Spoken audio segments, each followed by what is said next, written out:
Subscribe Muhammad Amjad Nadwi, Indian Islamic scholar. الشيطان الرجيم بسم الله الرحمن الرحيم ويل لكل أفاك أثيم يسمع آيات الله تتلى عليه ثم يصر مستكبرا كأن لم يسمعها فبشره بعذاب أليم وإذا علم من آياتنا شيئا اتخذها هزوا أولئك لهم عذاب مهين من ورائهم جهنم ولا يغني عنهم ما كسبوا شيئا ولا ما اتخذوا من دون الله أولياء ولهم عذاب عظيم هذا هدى والذين كفروا بآيات ربهم لهم عذاب من رجز أليم.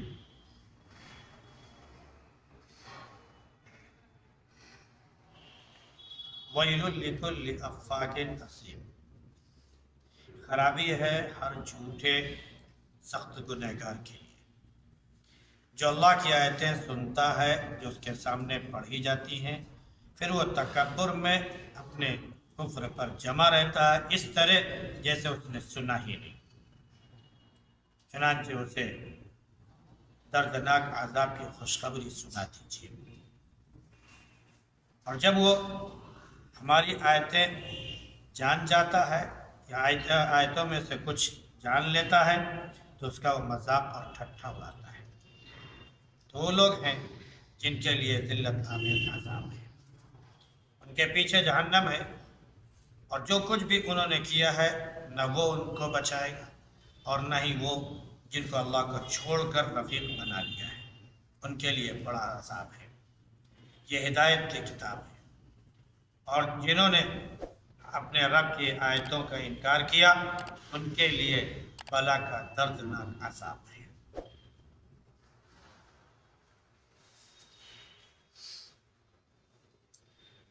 سورہ جاثیہ کی ابتدائی آیات میں اللہ رب العزت نے پہلے تو کتاب کے برحق ہونے کے بارے میں کہ اس نے نازل کیا ہے یہ بیان فرمایا، اور ساتھ ہی یہ بھی ذکر کیا کہ اللہ ہی جو ہے بڑا عزیز ہے اور حکمت والا ہے۔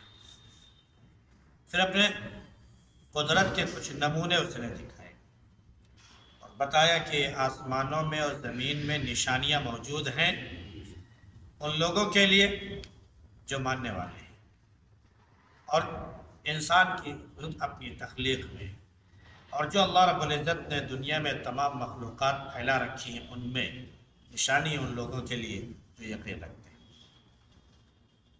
رات اور دن کے بدلنے میں، اور جو اللہ نے آسمان سے رزق نازل کیا اس میں انسان کے لیے نشانیاں ہیں، کیونکہ اللہ نے زمین کو اس کے مردہ ہونے کے بعد زندہ کیا، اور پھر ہواؤں کے بدلنے میں بھی نشانیاں ان لوگوں کے لیے جو عقل اور سمجھ بوجھ رکھتے ہیں۔ یہ سب اللہ کی نشانیاں ہیں جو پڑھ پڑھ کر سنائی جاتی ہیں لوگوں کے سامنے، مانتے نہیں ہیں، تو اللہ نے فرمایا کہ آخر اللہ کے بعد اور اس کی نشانیوں اور آیتوں کے بعد اب وہ کس بات کو مانیں گے۔ اب اس کے بعد ان لوگوں کے لیے خرابی اور عذاب کا ذکر کیا جا رہا ہے جو اللہ کی تمام نشانیاں دیکھتے ہیں اور پھر اس پر ایمان نہیں لاتے ہیں۔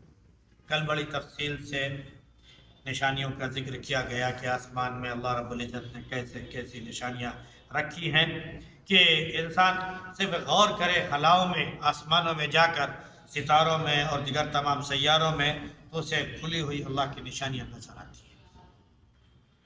ایک بلیک ہول کے بارے میں بھی ذکر ہوا کہ جب وہ اس کے بارے میں سائنس نے دریافت کیا تو یہ بتایا کہ ہمارے جو سورج ہے یا جو ہمارا گلیکسی سسٹم ہے اس جیسے اربوں گلیکسی سسٹم اس ایک بلیک ہول میں سما سکتے ہیں، وغیرہ وغیرہ۔ جبکہ اگر دیکھا جائے تو سورج غالباً ہماری زمین سے 13 لاکھ گنا بڑا ہے، سورج ہماری زمین سے 13 لاکھ گنا بڑا ہے۔ تو اب اس سورج جیسے لاکھوں اربوں جو ہے اس بلیک ہول میں سما سکتے ہیں۔ یہ پورا گلیکسی سسٹم جو نوری سال پر قائم ہوتا ہے، جس کی مسافت ایک طرف سے دوسری طرف کی 1 لاکھ سال کلومیٹر ہے، 1 لاکھ سال نوری سال کے اعتبار سے اس کی مسافت۔ تو اللہ نے فرمایا کہ یہ سب نشانیاں ہیں اس کی، اور پھر انسان کو پیدا کیا، جانوروں کو پیدا کیا، تمام اس کو جو اللہ نے پیدا کیا اس میں جو نشانیاں رکھی ہیں اس پر انسان غور کرے، خود بخود بہت حل ہوتا ہے۔ مثال کے طور پر ہم ایک مچھر کتنا معمولی سمجھتے ہیں، مچھر کی جو تحقیق کی گئی ہے اس پر جو ریسرچ کیا گیا تو معلوم ہوا کہ مچھر کے خود ایک چھوٹی سی مخلوق ہے، 100 آنکھیں ہوتی ہیں اس کی۔ ہمارے پاس تو صرف 2 ہی ہیں، اتنے بڑے جسم کے بعد اللہ نے ہمیں 2 آنکھیں دی ہے، اور اتنی چھوٹی سی مخلوق اس کو اللہ رب العزت نے 100 آنکھیں دی ہیں۔ جبکہ ہم اس کو ڈھونڈتے ہیں، اس کی آنکھ تو ہم کو دکھائی بھی نہیں آتی کہ دکھائی بھی پڑ جائے ٹھیک سے، اس میں اللہ رب العزت نے اس کی 100 آنکھیں بنائی، اور پھر اس کے سونڈ کا عجیب سسٹم اللہ نے بنایا ہے کہ ایک طرح کوئی بھی جسم میں آپ کے چبھے تو درد ہوتا ہے، تکلیف ہوتی ہے، لیکن اللہ رب العزت نے اس کو ایسی چیز عجیب دی ہے کہ وہ اپنی سونڈ جب ڈالتا ہے تو اس سے پہلے ایک کہہ لیجیے کہ نشہ آور چیز، وہ سن کرنے والی چیز ڈالتا ہے، اور اس کے بعد وہ اس پہ ڈال دیتا ہے تو ہم کو احساس بھی نہیں ہوتا، اور ہمارا سارا خون نسوں سے وہ چوس لیتا ہے جتنا اس کو چوس لیتا ہے۔ عجیب سسٹم ہے۔ مکھیاں ہیں، ہماری کتنی گھن آتی ہے اس سے، لیکن اللہ نے ایک پیر میں شفا رکھی اور ایک پیر میں بیماری رکھی، یہ عجیب سسٹم وغیرہ وغیرہ۔ کوئی بھی چیز ایسی نہیں ہے جو قدرت کی نشانی نہ ہو۔ بھائی ہم دودھ پیتے ہیں، دودھ کہاں سے آتا ہے؟ اللہ رب العزت نے جسم میں جانوروں کی یا دیگر تمام چیزوں کی جو بھی ہے، جو اس نے سسٹم رکھا ہے کہ ان کا جو کہہ لیجئے کہ ان کی لیگ یا ان کا جو گوبر ہے وہ اور پیشاب، اس کے درمیان سے یہ صاف شفاف سفید دودھ اللہ رب العزت نے رکھا ہے، اور ہم پیتے ہیں، اور ساری طاقت اور ساری غذائیت اس کے اندر موجود ہے۔ شہد کہاں سے نکلتا ہے؟ ایک مکھی ہے، اس کو شہد کی مکھی کہتے ہیں۔ اللہ رب العزت نے اس کو ایسی شان عطا کی ہے، کبھی وہ گندگی پر بیٹھتی نہیں۔ اگر ان میں سے کوئی ایک مکھی گندگی پر بیٹھ جائے تو اس کی جو ملکہ ہوتی ہے، جو لال رنگ کی ہوتی ہے بڑی مکھی، جو ملکہ کہلاتی ہے، اس کو فوراً قتل کر دے گی۔ وہ قبیلے میں داخل نہیں ہو سکتی مکھی اگر وہ گندگی پر بیٹھ کر آئی۔ ان کا چھتا اتنا خوبصورت بنتا ہے، اور ان کے جو ہول ہوتے ہیں وہ 6 اس کے ہوتے ہیں، جس کو مسدس ہم لوگ کہتے ہیں، مطلب ایسے ایسے کر کے وہ 6 کونے والے ہوتے ہیں، سارے کے سارے بالکل برابر۔ آپ انچی ٹیپ لے کر ناپ لیجئے، mm تک اس کا جو ایک ایک کونا آپ کو بالکل برابر اور سوٹیبل نظر آئے گا۔ عجیب اللہ نے سسٹم رکھا ہر چیز میں۔ تو یہ سب کیا ہے؟ نشانی ہے۔ تو اللہ نے فرمایا تمہاری تخلیق میں جو مخلوق اس نے پھیلائی ہے، ان کی تخلیق میں تمام نشانیاں موجود ہیں۔ پھر رات و دن کے آنے جانے میں، اس کے بدلنے میں، اس کے ہواؤں کے بدلنے میں، وغیرہ وغیرہ، اور رزق کے عطا کرنے میں، سب میری نشانیاں ہیں۔ اب پھر بھی اگر نہ مانے انسان، تب اللہ نے فرمایا وَيْلٌ لِكُلِّ أَفَّاكٍ أَثِيمٍ۔ ایسے جھوٹے لوگوں کے لیے، ایسے گنہگاروں کے لیے اللہ کی ہم بربادی ہے، جو اللہ کی آیتیں سنتے ہیں، جو پڑھی جاتی ہیں، پھر وہ تکبر میں انکار کر دیتا ہے، اور اس طرح انکار کرتا ہے جیسے اس نے سنا ہی نہیں۔ تو اللہ نے فرمایا کہ اس کو دردناک عذاب کی خوشخبری سنا دیجیے، کیونکہ جب وہ ہماری آیتوں میں سے کچھ سنتا ہے اور کچھ جانتا ہے تو بجائے اس کے کہ اس کو مانے، اسے تسلیم کرے، اس پر عمل کرے، وہ کیا کرتا ہے؟ مذاق اڑاتا ہے، ٹھٹھا اڑاتا ہے۔ تو اللہ نے فرمایا کہ جب وہ مذاق اڑا رہا ہے، اس کی توہین کر رہا ہے، تو اس کے لیے توہین آمیز، ذلت آمیز عذاب بھی ہے، اور ان کے پیچھے یعنی جب قیامت آئے گی تو اس میں بھی جہنم کا عذاب ہے۔ اس دن جو کچھ بھی انسان نے کمایا ہے، اس کی اعلی اولاد، اس کا مال، اس کی پراپرٹی، اس کی جائیداد، اس کا منصب، اس کا عہدہ، اس کی سرداری یا وغیرہ جو کچھ بھی اس نے دنیا میں حاصل کیا ہے، یہ کوئی چیز ایسی نہیں ہے جو اس کو آخرت میں بے نیاز کر دے اور عذاب سے اس کو بچا سکے۔ یہاں تک کہ اس نے اللہ کو چھوڑ کر جو ولی بنائے، جو رفیق بنائے، جو کارساز بنائے، جو حاکم بنائے، جو اس نے خدا بنائے، ان لوگ بھی جو ہے اگر سوچے کہ ہم اللہ کے عذاب سے ان کو بچا لیں تو کوئی اللہ کے عذاب سے بچا نہیں سکتا ہے۔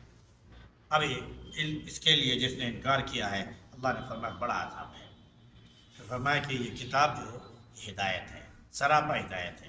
یہ اچھائی اور برائی دونوں چیزیں کھول کھول کر بیان کر دیتی ہے۔ اللہ رب العزت نے کھول کھول کر تمام برائیاں اور تمام اچھائیاں ساری چیزیں بیان فرما دی ہیں۔ اس لیے بیان فرمائی ہے کہ انسان جو ہے وہ صحیح راستے پر چل سکے۔ تو فرمایا کہ یہ کتاب جو سراپا ہدایت ہے۔ جنہوں نے اللہ کی آیتوں کا انکار کیا، اپنے رب کا انکار کیا، اپنے رب کی آیتوں اور نشانیوں کا انکار کیا، ان کے لیے بلا کا دردناک عذاب ہے۔ یہ جگہ جگہ دردناک عذاب اس لیے بتا کہ جھوٹ بولنے والے کے لیے، جھٹلانے والے کے لیے، تکبر کرنے والے کے لیے، مذاق اڑانے والے کے لیے، اور جو اللہ کی آیتوں کا انکار کر رہے ہیں ان کے لیے، سب کے لیے ذلت آمیز، دردناک اور خطرناک ترین عذاب ہوگا، جس سے کوئی بچا نہیں سکتا ہے۔ بس اگر بچانے والی کوئی ذات ہے تو صرف اور صرف اللہ کی ذات ہے۔ اور اللہ نے بھی وعدہ فرمایا ہے کہ جو ایمان لائے گا اور ہماری بات مانے گا، ہم اسے جہنم کے عذاب سے بچائیں گے اور جنت میں داخل فرمائیں گے۔ اللہ رب العزت انہی خوش خرم اور کامیاب ہونے والے لوگوں کے زمرے میں فہرست میں ہم سب کو شامل فرمائے۔ سبحان اللہ، سبحانک اللہم و بحمدک، ونشہد ان لا الہ الا انت